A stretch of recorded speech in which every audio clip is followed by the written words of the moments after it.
Bonjour à tous. Voilà, maintenant que nous avons remis les choses en place, on va pouvoir rentrer en immersion dans le livre de Shoftim. Alors là, que les choses soient claires.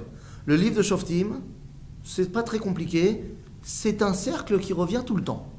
On a le même schéma pratiquement dans tous les chapitres du livre. Bnei Israël, faute. Dieu envoie un ennemi pour nous punir. L'ennemi nous persécute. On dit aïe aïe aïe, on a mal. On se remet à servir Dieu. Dieu envoie un sauveur. Le sauveur nous sauve des ennemis. On est tout bien pendant qu'il y a le sauveur. Et dès que le sauveur meurt, on repart en cacahuète. Et ça revient, et ça revient, et ça revient. Tout ça, ce n'est pas sans but. L'objectif, et si on se rend compte, chacun des Shoftim vient d'une autre tribu. Et chacun va nous enseigner une nouvelle façon de se rattacher à Dieu.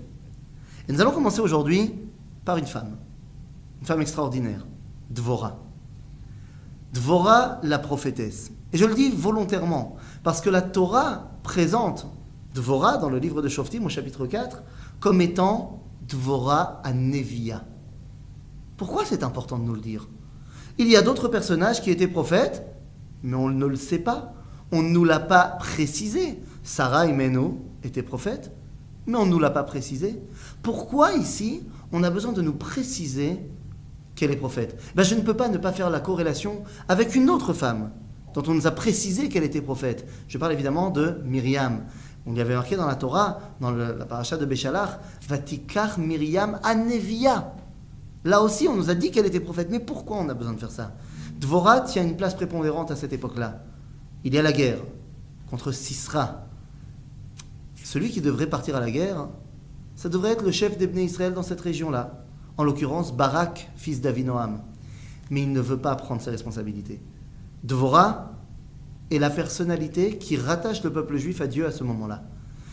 Elle dit à Barak, vas-y, Dieu va te donner tes ennemis dans ta main. Mais lui préfère être accompagné par cette personnalité qui représente le lien avec Dieu. Dvorah lui dit, il n'y a pas de problème, mais sache que dans l'histoire, ta victoire ne sera pas la tienne. Elle sera celle des femmes d'Israël. Bon, pourquoi pas, qu'à ça ne tienne. Oui, mais ça vient nous apprendre quelque chose. Que ces femmes d'Israël vont nous révéler quelque chose que, semble-t-il, Barak n'est pas capable de révéler. Tout d'abord, à la fin de la victoire contre Sisra, Dvorah, la prophétesse, va chanter. Vatachar Devorah. Et évidemment, là aussi, on ne peut pas ne pas la mettre en relation avec la chanson de Myriam à la fin de Shirat Hayam de Moshe et des Bnei Israël. Myriam chante. Mais attendez, vous n'avez pas un problème? Depuis quand, une femme a le droit de chanter devant tout le monde? Non, vous en faites pas. Plein de gens ont donné des excuses pour permettre la chose. Par exemple, chez Myriam, ils vont dire, mais non, Myriam, elle a pris le tambourin, c'est pour couvrir sa voix. Alors comment est-ce qu'on va expliquer le verset Vata'an la haine Myriam, que Myriam a répondu aux hommes et leur a dit Shirul Hashem ki gaoga. Ils ont bien entendu. Et là, Vatachar Devorah, il n'y a pas marqué qu'elle a pris un tambourin. Alors comment est-ce possible? Elle a chanté devant des hommes? Non, elle a chanté devant Barak, qui d'après nos sages était son mari, donc c'est bon. Nous bémette. Le Tanakh me dit qu'elle a chanté. Et cette chanson est restée gravée dans les générations. D'où a-t-elle eu le droit de le faire? Les amis, nos sages nous ont dit que Kol Beisha Erva, que cette voix d'une femme, étant beaucoup plus sensuelle que la mienne, elle va être interdite. Oui, mais attention, pourquoi? Parce qu'il y a un acteur dont on n'avait pas parlé qui s'appelle le Yetzer Hara et qui va me faire fauter. La faute, c'est pas elle, c'est moi qui suis peut-être en train de fauter. Alors pourquoi Myriam et pourquoi Dvorah n'ont pas peur de cette faute-là? Pour une raison très simple. Le Yetzer Hara fonctionne très bien, sauf dans un cas.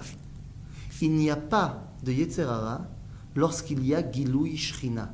Lorsqu'il y a la présence divine, il n'y a pas de Yetzer Hara. C'est pour ça d'ailleurs, ne le répétez à personne, que dans le premier Beth Amikdash, où il y avait la présence divine, il n'y avait pas de Mechitza. Il n'y avait pas de séparation entre hommes et femmes. Pourquoi on a besoin de faire une Mechitza? À cause du Yetzer Hara. Pendant la première partie du deuxième Beit Amikdash, il n'y avait pas non plus de Mechitza. Ce n'est qu'à la fin du deuxième temple, lorsque la présence divine partait du temple, que les sages ont dit il faut mettre une Mechitza.